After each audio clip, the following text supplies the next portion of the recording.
Hoje aqui no programa nós vamos conversar sobre a importância da vacinação. E a minha convidada é a doutora Keila Freitas, médica infectologista. Seja bem-vinda. Olá a todos, obrigada pelo convite. Doutora, hoje nós vamos conversar sobre um assunto muito importante, que são as vacinas essenciais. As vacinas começam logo na infância e estão presentes durante toda a vida e são muito importantes para evitar doenças. Isso, vacina é fundamental.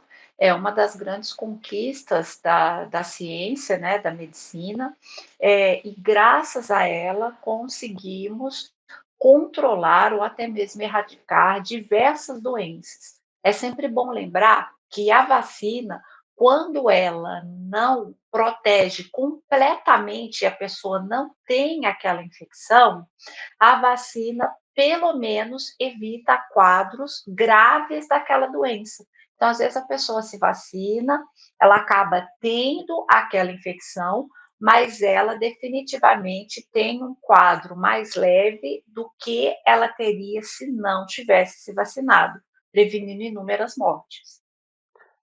É uma realidade que nós testemunhamos recentemente, durante a pandemia da Covid-19. Antes da vacinação, o número de mortes, o país parado, após a vacina, mesmo com toda a polêmica, nós conseguimos controlar a doença e voltar à vida normal. Isso.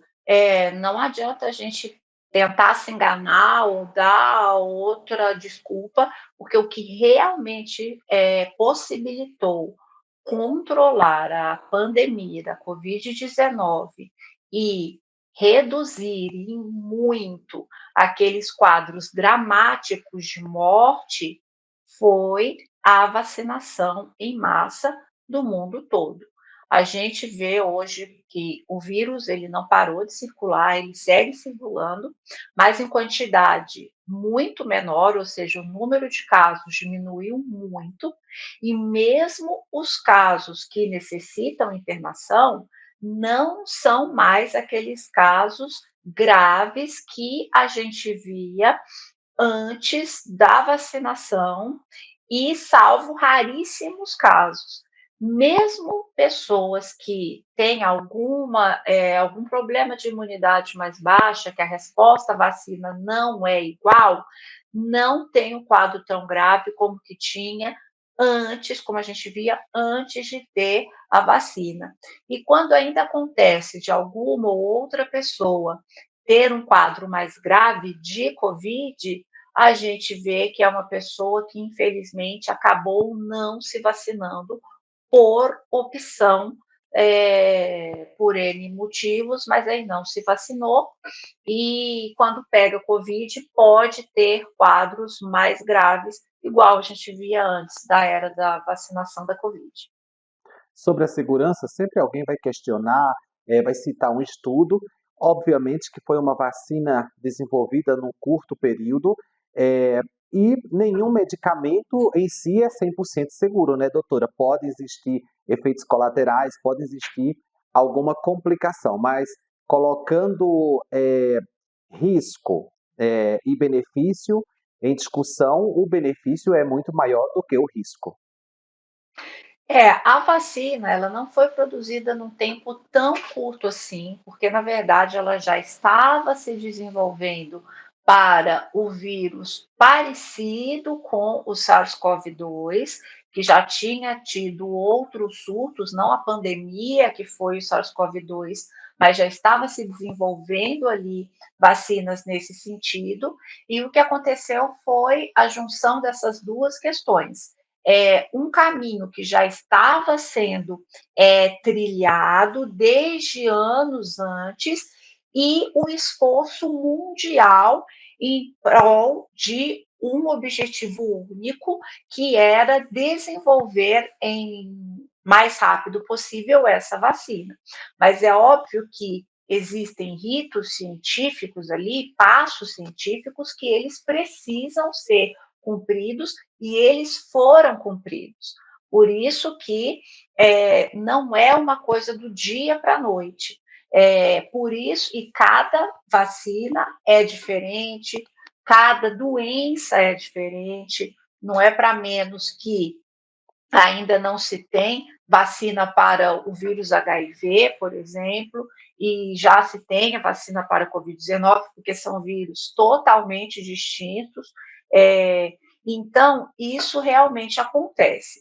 E com relação à segurança, o que a gente tem que lembrar é assim: salve exceções, que são pessoas que têm quadros de alergia grave, como anafilaxia, algum componente da vacina, que inclusive não necessariamente é a infecção da parte da qual a vacina foi feita, pode ser algum outro componente que esteja ali na vacina, a não ser em casos de anafilaxia a algum desses componentes, nenhuma vacina terá maior risco que a infecção em si.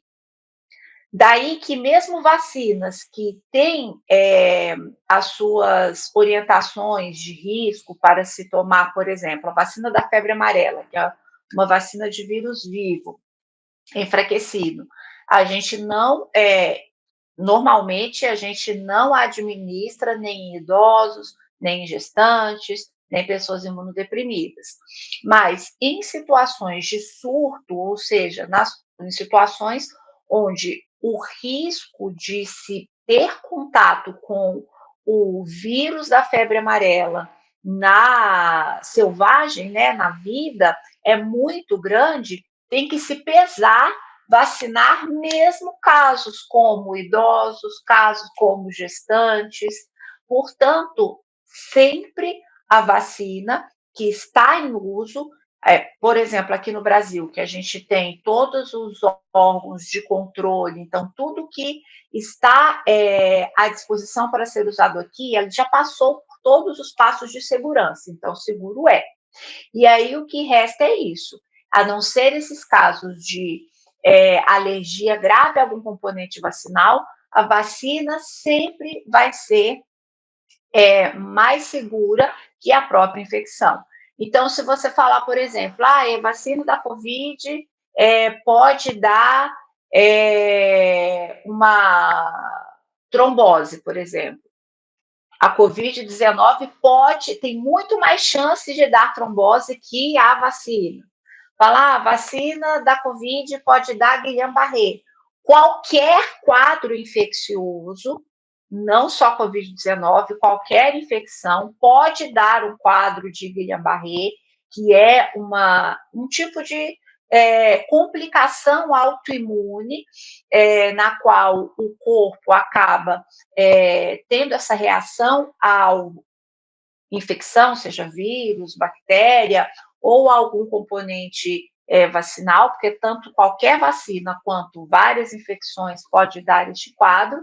E aí é isso, não é a vacina da Covid especificamente, não tem nada de risco específico dela, e sim de infecções em si, que a depender da infecção pode ser maior ou menor o risco, mas o risco da infecção sempre vai ser maior que o risco vacinal. Bom, o doutor explicou direitinho, acho que não ficou nenhuma dúvida. É muito importante, a vacinação na infância, durante a gestação. Para a gente finalizar, doutora, vamos falar das campanhas, né, que existem anualmente. A vacina, da gripe, por exemplo. Quais são as outras importantes, campanhas que nós temos hoje no Brasil? E qual que é a importância da adesão para a prevenção de doenças? Então, aqui no Brasil, a gente tem o Programa Nacional de Imunização, PNI, e é bastante difundido, especialmente para crianças pequenas, até a idade de adolescente, mas, ao contrário do que muita gente imagina, a vacinação de adultos também é importantíssima e não é apenas a vacina da gripe ou a vacina da Covid que está indicadas para adultos. Tem casos em que a vacina deve ser feita um booster, né, um reforço dessa vacina a cada X tempo. Para a vacina antitetânica, por exemplo, é necessário ter um reforço dela a cada 10 anos. Para vacinas como a Covid, vacinas da gripe, anualmente deve ser dado. Então, muita gente fala: eu já tomei vacina da Covid. e quando vai ver, tem mais de 2 anos, 1 ano que tomou a última dose. A vacina da Covid tem que ser dada anualmente.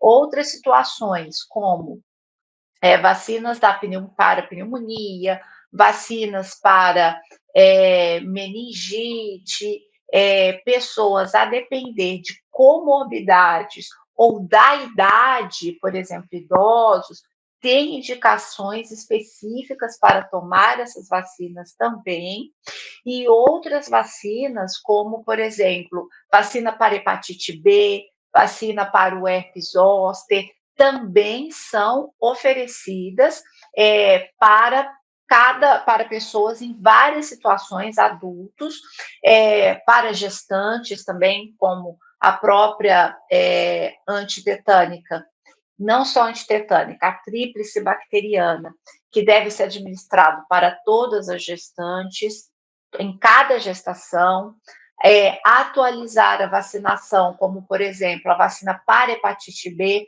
que hoje é comum, faz parte do Programa Nacional para as Crianças, mas antigamente não fazia. Então, tem muitos adultos que não receberam a vacina da hepatite B e deve ser feito.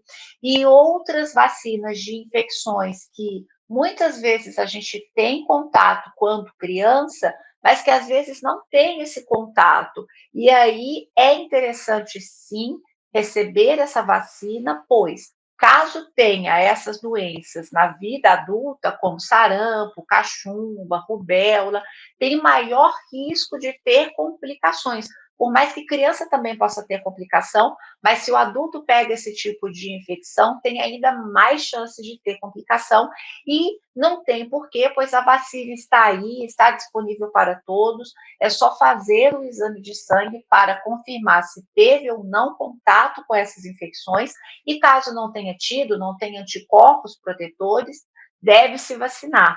Tem a vacina para a dengue também, que está disponível e deve ser tomada para todas aquelas pessoas que não têm contraindicação à vacina, e assim várias outras que, dependendo de condições específicas, precisam ser tomadas para proteção maior da pessoa em particular e também para familiares ou para pessoas próximas, pois ela acaba funcionando também como um escudo de proteção, uma vez que ela está protegida, e acaba também protegendo as pessoas próximas, pois não vai passar a doença para essas outras pessoas também.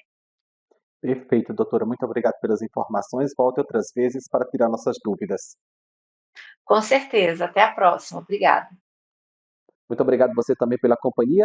Eu te espero no nosso próximo bate-papo aqui, do Doutor TV.